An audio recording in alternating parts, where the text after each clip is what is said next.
Halo, selamat pagi teman-teman. Saya Okta, Putri Pendidikan Kalimantan Timur 2022 sekaligus Putri Nusantara Kalimantan Timur 2023. Nah, saat ini gitu ya, di Selasa pagi yang cerah ini gitu saya sedang berada di Kementerian Kelautan bersama Pak Hendra.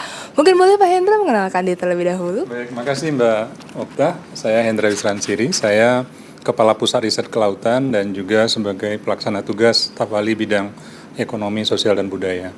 Di kantor saya ada di Ancol dan juga di Gambir. Oke. Baik Pak, nah mungkin kita pagi ini mau ngobrol tentang ekonomi biru nih, atau blue ekonomi yang sedang merebak di hari-hari ini gitu ya. Mungkin boleh Pak dijelaskan ekonomi biru itu apa sih? Oke. Ekonomi biru ini sebenarnya banyak definisinya. Jadi ada yang digunakan bagaimana membirukan ekonomi hijau gitu loh. Artinya sektor-sektor ekonomi yang hijau itu yang ada di laut gitu. Jadi misalnya prinsip-prinsip ekonomi hijau itu adalah bagaimana efisiensi penggunaan material, kemudian juga nirlimbah, dan juga bagaimana bisa mendapatkan pendapatan lebih baik dari kegiatan suatu kegiatan. Nah, sebenarnya di undang-undang sudah ada, Mbak, undang-undang kelautan, undang-undang 34 tahun 2014, undang-undang 1 tahun 2014, mohon maaf. Itu tentang kelautan yang saat ini juga sedang proses untuk revisi.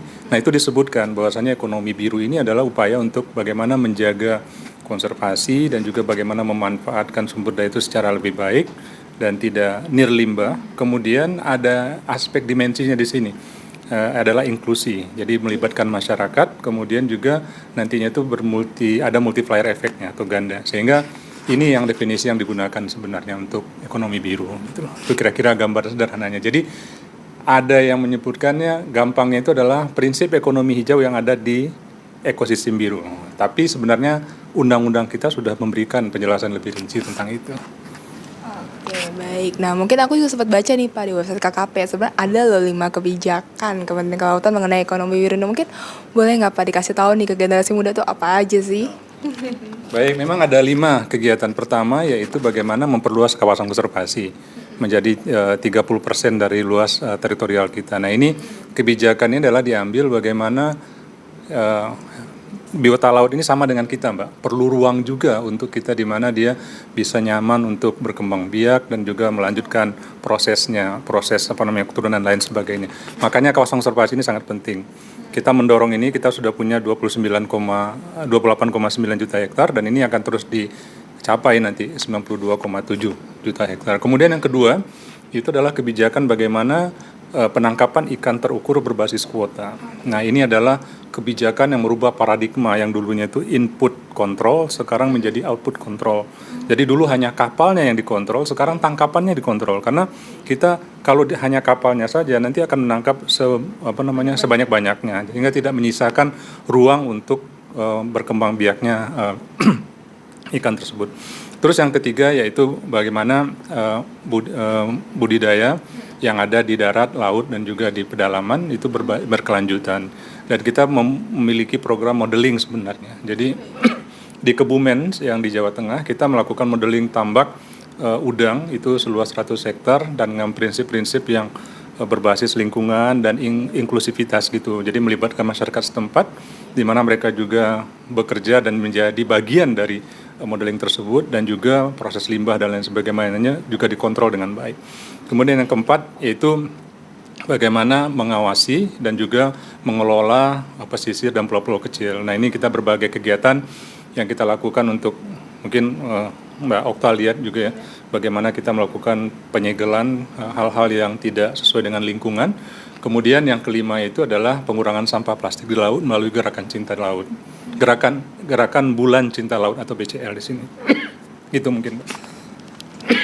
Oke, baik. Nah, berarti bukan karena mungkin nggak tahu nih, karena Jakarta kali ya.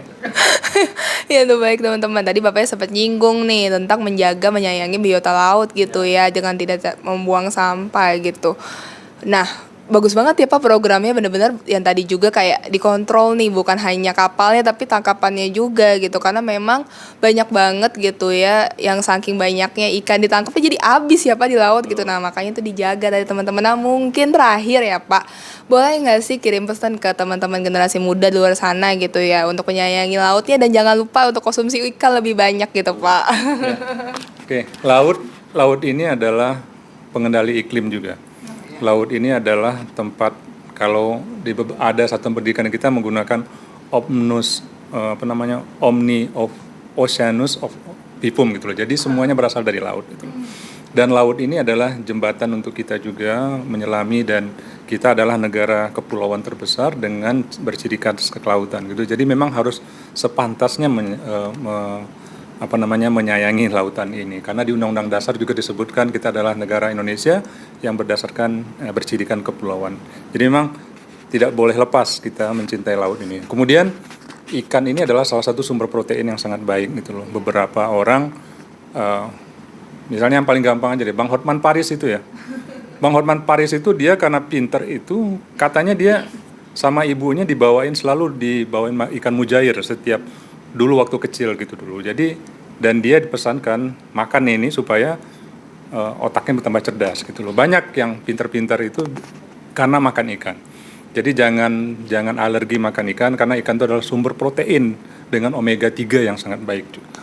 Jadi kalau ingin pinter harus makan ikan. Terima kasih ya. Nah, tuh teman-teman, ingat ya konsumsi ikan gitu, karena omega 3 selain bagus untuk otak dan bagus juga nih untuk jantung ya, kesehatan jantung. Nah, mungkin sekian dari kami gitu, langsung dari kantor kelautan, Kementerian Kelautan Jakarta, Indonesia. Dadah.